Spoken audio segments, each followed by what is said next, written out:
Okay, so two things before the video actually starts, except for the part where I explain the rules. The first 2 to 3 minutes of this video will have only 720p quality. That's because I didn't have the recording for like the first hour of this run and I had to yank it from YouTube Studio. Secondly, if you're familiar with how my character looks, you might notice that my hair scars have mysteriously vanished. That's because they healed and not because I forgot to draw them. Anyways, monochrome runs. I'm sure you know what they are. They are a side order challenge where you pick only a specific color chip depending on what your weapon's most common tone is. Now, I didn't go through a normal monochrome run. I went through what I call a semi-monochrome run, where instead of using just the most common tone, I'm also able to pick the second most common tone. I did this, right, because the plan was to do a semi-monochrome run and then do a full monochrome run right afterwards because I really thought this would be easier. It wasn't easy.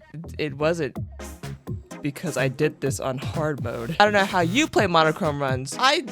I did not play it how most people would normally play it. Oh, no. I made it so that the rules would make me cry. First rule, only random factors, Pro Drone, and Membucks reward permanent upgrades are maxed out. Everything else is turned off. To put it simply, this is basically a combination of the hackless run and a monochrome run, which means no damage reduction, only 1 slot for armor, no broken armor jump, my speed when my armor is broken is very slow, armor recovery is also slow, and most importantly, I only have 1 life and don't have the option to continue, which means if I get spotted, I have to start all the way over. 2, I can only reset the floor if absolutely necessary. If the floor doesn't have any chips I can equip, that's when I can reset the floor. But if there's a color chip that I can't equip, I have to go for it, even if the floor is dangerous. And number 3, no vending machines. It's a skip a floor option, so yeah.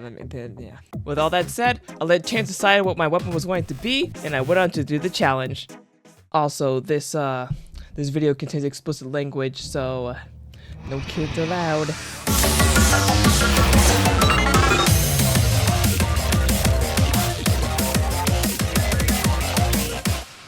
Alright, so far, we got special charge up. When it comes to my first run, honestly, it started off great. Out of all the floors I've cleared, I've had a consistent variety of purple and orange chips as the run went on, with the exception of 1. All of my chips in my palette were very helpful.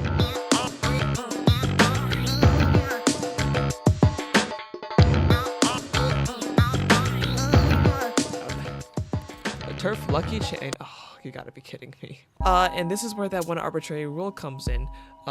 This is not, actually no, it might help a little bit. Lucky chain.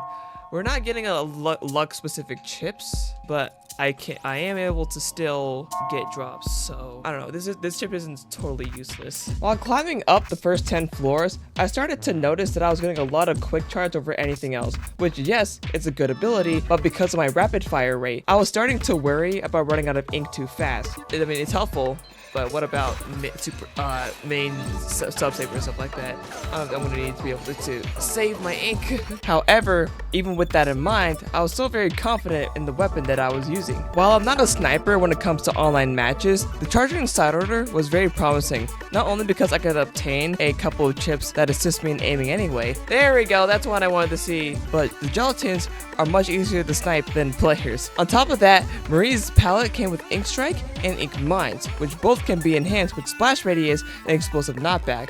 Well, actually, Explosive Knockback only affects Ink Mines, but because I was using the charger, placing down an Ink Mine with Explosive Knockback helps me push away the enemies so I can recover my ink and recharge my next shot. And then there's Ink Strike, which is just a really good special.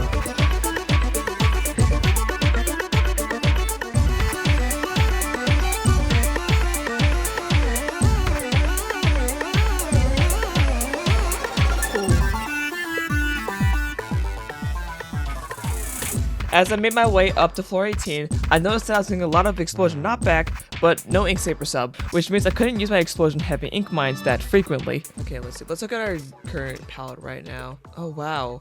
We actually don't have a single ink saber sub, and we have so much explosion knockback. I don't know if that even counts towards my ink strike because ink strikes don't really explode. They just obliterate whatever's inside it. If I had like a reef slider or splashdown, it would be helpful in this case, but I can't go to the vending machine. Even so, I continued up the spire, even getting lucky chip saturation on floor 21.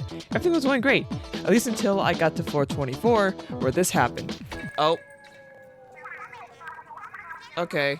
Item drops I can live with. Pearl, I can also live with if I get used to not being able to glide. Yep, and you wanna know what happened? I instantly forgot that I wasn't able to glide.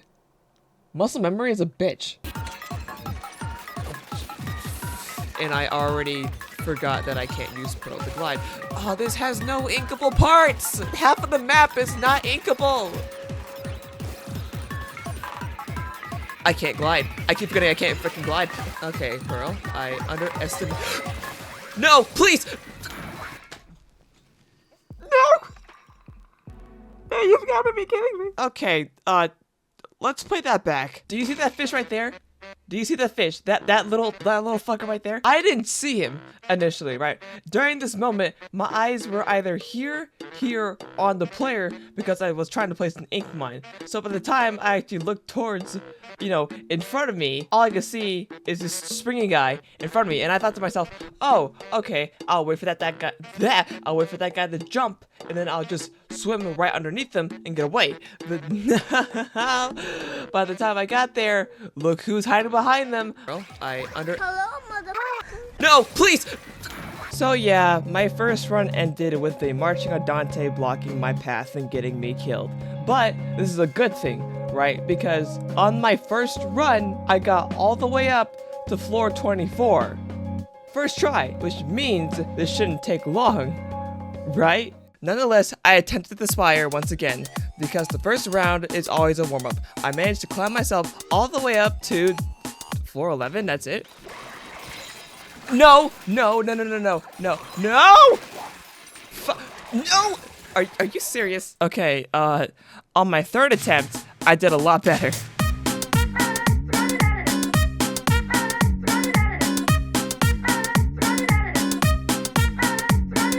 Also on my third attempt is when my luck would apparently run out at the end, because the game would then refuse to give me anything other than turf luck chain for like 5 floors. Of course, more lucky chain. And it's danger. It's danger.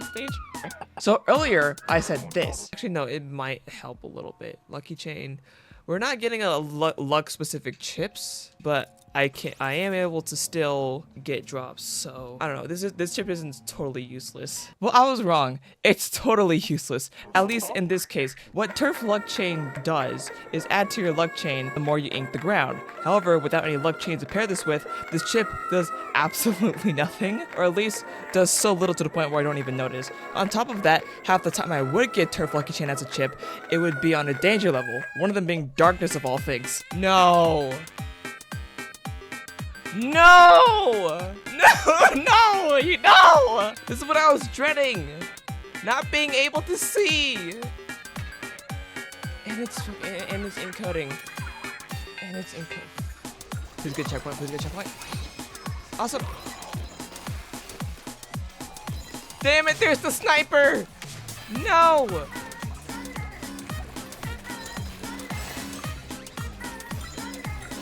Please just... Oh my god.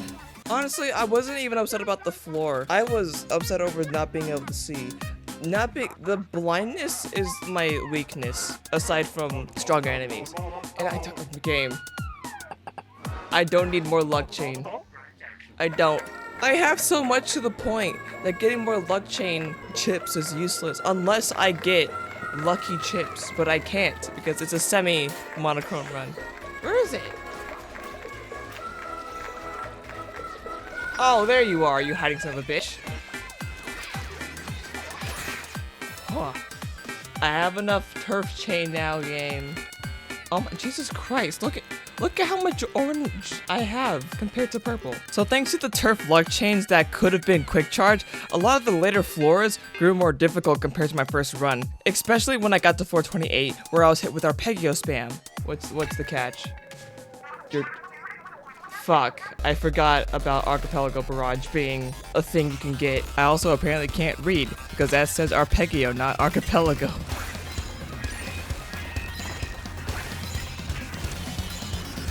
Yes, I am just spamming my sub-weapon. If only I had more explosive knockback, or, you know, any other purple chip game. Oh, no! No! No! I was on floor 28. I was so close to beating my...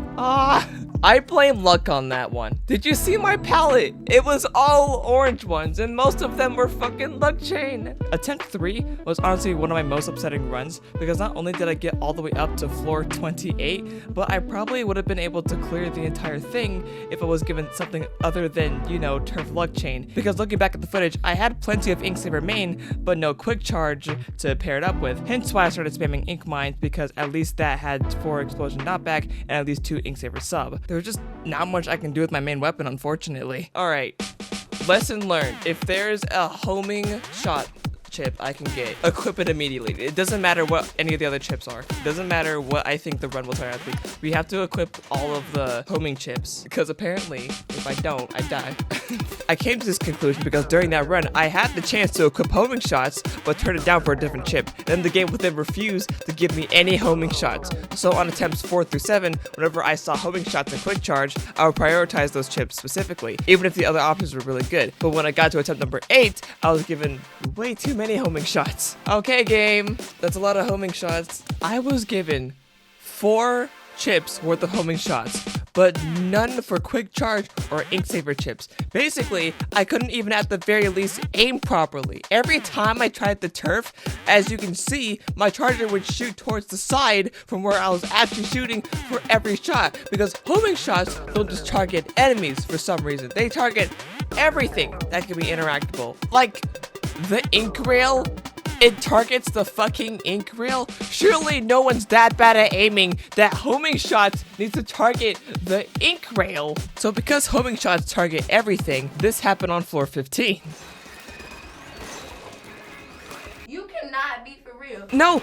Oh my god, homing's actually steering me over. Oh my god. Are you kidding me? I tried to ink the wall so I could climb up and get away from the gelatins, but instead my charger went towards the sponge because yes, I needed to shoot a stationary object that was out of my reach. That round gave me so much homing shots, but I couldn't do anything with them because I had no ink spread, no ink saver mana sub, and no ink recovery. I would just run out instantly. I tried shooting the wall as well. I tried shooting the wall so I can climb up to safety, but my homing shots went, nope, goes for the objective. Oh my god. That...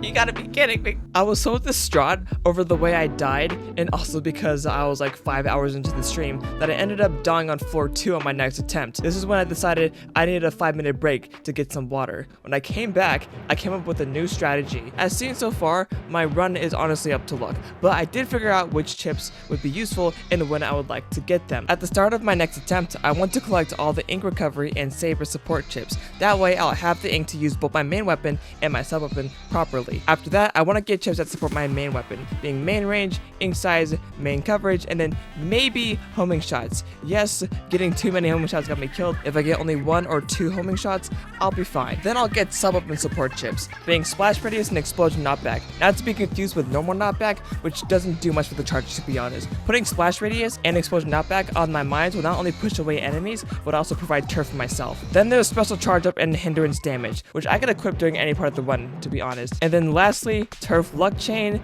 and turf drone gauge.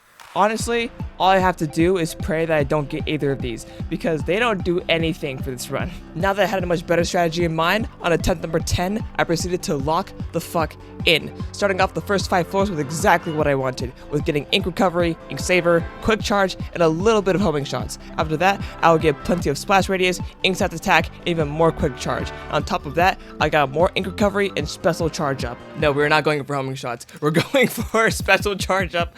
Absolutely not. Unfortunately, I did end up getting 2 turf lucky chain and 1 drone gauge chip. But aside from that, whew, I had a goated pallet, and I finally made my way up to the control room. You're not prepared. You're not prepared. I went through so much hell just to get to you. Worst nightmare, yeah. You know what, Smallest? I feel like what I experienced isn't going to compare to what you could possibly shoot at me.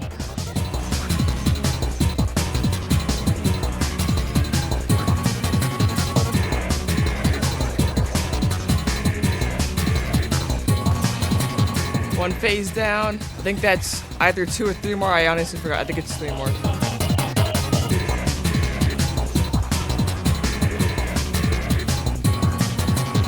Shred, you have so much health. Final checkpoint. No, not the stingers. No. Put them away. Put them away, please. No. Okay. Ah. After 6 hours of trial and error, I made it to the final phase. I was gonna do it. It all led to this. It all led to. Oh. No!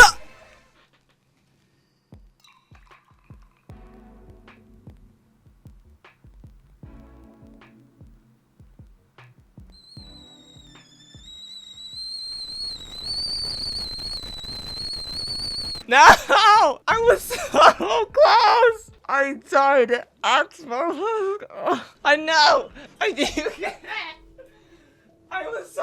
I was right there. It was right there. This is victory. It was right there. Victory was right there. It was time for. So what did I do after that? Did I stop playing? Did I maybe take a mental break? Nah. I was on a mission. Yeah, failing on the last level sucks, but you know what? I only died because that was my first time in forever since I've encountered Smollusk. I had to trial and error the whole run. Now I have to do the same thing for the final boss. So basically, I sucked it up. And for the rest of this run, I would climb all the way to the top. Okay, game, you don't have to be a dick. You know what? No, that's not what I meant to do. Fuck you, game. I'm going to start over. I'm gonna start over until you give me a chip that we can actually start on. Anyways, then I would climb all the way to the top and then die to Smollusk every single time. My next attempt was going pretty well until I got the floor number 24. Homing shots? You've got to be freaking kidding me, game. You can't be serious. It's rigorous, it's splat zones, it's danger, and all I get for is drone gauge. Fuck you, game. This was going so well. This run was going so well until you had to throw in a useless chip. Yep, all of that. And guess what? None of those things were the worst part. The worst part was the fact that floor number 24 was cruel Sisyphean. How the fuck do you? Sisyphean. It was the fact that floor 24 was cruel Sisyphean 8-shaped floor. Cruel is certainly the best way to describe this floor. First of all, the splat zones are on the complete opposite sides of the map, which normally isn't a huge deal, because when the zones are spread apart from each other, usually there's an ink rail or a dash track or something that allows you to get to the other side in an instant, like in Crosshairs or in Double Hill. Not on this stage. Once you ink one zone, the only way you can get to the other one is by swimming up to the very top and then gliding down with Pearl. Oh wait, no, sorry, my bad. There are ink rails in this stage, but they're located at the bottom of the stage and don't even go across the middle like they do in Crosshairs. Instead, they just go to the zone that you're already standing on. Oh, but Octopink, the ink rails are useful for when you go underneath the bridge.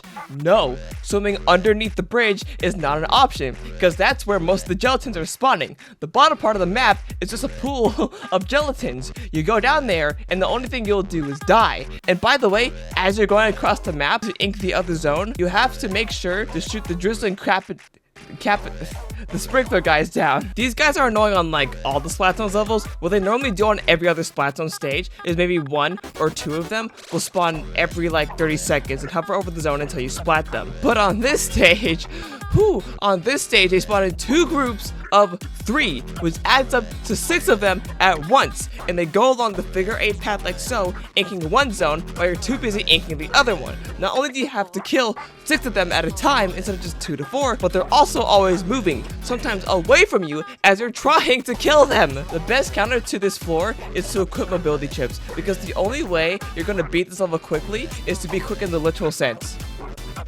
we can't do that. Not to mention, I'm already using the charger as it is, one of the slowest weapons in the game with no permanent upgrades attached to it. This level takes the longest amount of time to do because of all of those factors. There was even a point where I got all the way down to 3 ticks. Because the gelatins kept inking both sides, that number went back down to 22 ticks. Because I couldn't out-turf them, nor could I move fast enough. So if you're using any slow weapon, aka the charger or the splatling, for this level in particular, good luck. You're gonna need it. Oh my god. Yes! Win condition! Ink faster. Oh my god. This has to be enough to win. Oh my god, of course it wasn't. Oh my god, the sprinkler's on the other side. Move out the way! Yes! Oh my god, yes! Oh no. I hate that floor. It was over.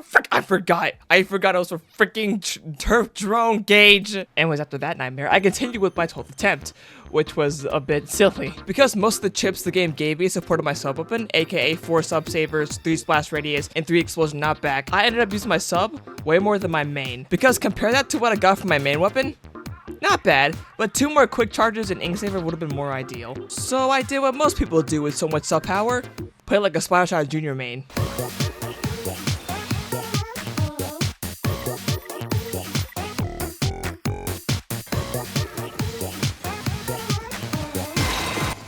Oh no, no! You're kidding! I didn't see the super chumps! Actually, I saw the super chumps. I just destroyed the one in front of me, didn't see any of the ones behind me, and severely underestimated the crazy amount of AoE and damage the order chumps actually have. Anyways, I wasn't as upset about this run, because I did get myself killed by spamming ink mines. It just wasn't a good strategy, since it requires walking up to the weak points and not giving myself any space to move around. Maybe if my sub was a splat bomb, it could have been doable. But I did learn one thing. It's to keep my surroundings in check. With 0 damage reduction, I'm very vulnerable to any of Small's explosion related attacks. So it's best to run as far away from the blast as possible.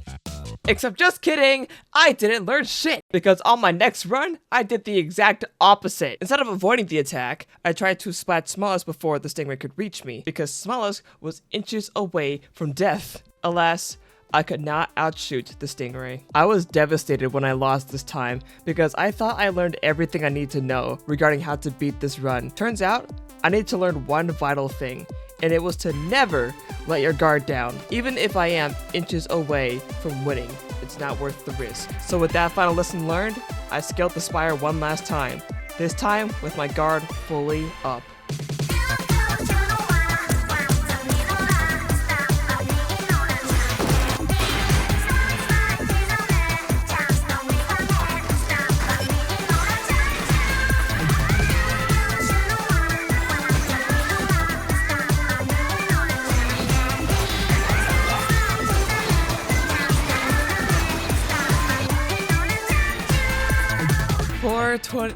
Floor 29 complete. Time for the big fuss again. If there's an attack, I have to prioritize avoiding the attack, even if he's about to die.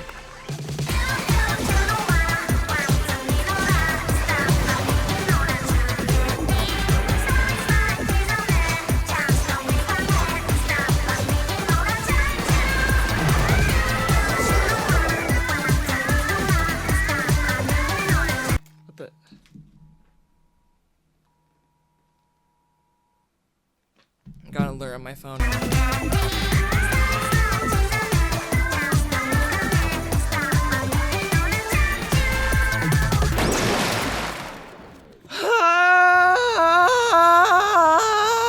Yes! Oh, I did it! I finally did it! After 8 actual hours, oh my god, of trial and error, I completed it. That was so much harder than I thought it would be. I thought I would get at least 3 times flat. No, that was so much harder. So yeah, I beat it. The Charger Monochrome run is complete. Only half of it though. I still need to do the full Monochrome run with only the support chips next. I would say something like, I won't start it right away because I just beat this run, yada yada, but no, this video was recorded like a little over 2 months ago, which, by the way, the live stream that I had is in the description if you want to check out the proof. I forgot to mention that this entire way through. Anyways, I'll probably start part 2 very soon. Maybe not very soon, just soon. I don't know if I'm going to live stream it. Most likely chance I might just record the next bit. I like to apologize for the radio silence, by the way, for those who follow me on Blue Sky. As of recording this last bit, I haven't posted much in 25 days, holy shit. I procrastinated a lot with this video, and the fact that I just planned way too much shit in like a span of a short amount of time. But I did have a lot of fun editing this video. Even with all the hiccups at the start, the rest of the video was pretty good, and my editing skills were also pretty good for not editing a gaming video in like 2 years now, I think. Anyways, how do people like end a video? I hope you enjoyed it. I guess follow me on Blue Sky if you want to see my most inner thoughts. I have a lot of footage just in the back of my hard drive catalog. So in the meantime, I'll just post updates and probably will open commissions because I haven't done that in a while either. Anyways, okay, bye!